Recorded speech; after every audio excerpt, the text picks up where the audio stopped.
Hello everyone, আজকে নিয়ে এসেছি একটা ম্যাঙ্গো কেকের রেসিপি।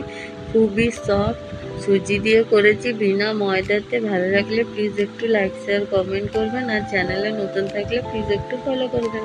প্রথমে 2 কাপ সুজিকে ভালো করে গ্রাইন্ড করে একটা বাটিতে ট্রান্সফার করেছি। এখন নিয়েছি 2টো পাকা আম, 1 কাপ চিনি, ওকে স্মুথ করে গ্রাইন্ড করে নিয়েছি। ওই সুজিতে দিয়ে 15 মিনিট মতন রেস্টে ছেড়ে নিয়েছি।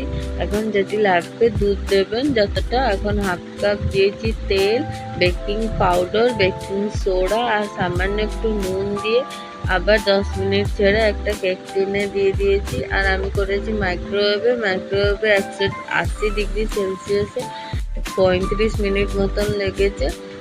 খুবই টেস্টি আর খুবই সফট হয়েছিল। ভালো লাগলে প্লিজ একটু লাইক শেয়ার কমেন্ট করবেন, আর চ্যানেলে নতুন থাকলে প্লিজ একটু ফলো করে দেবেন। Thank you for watching, by.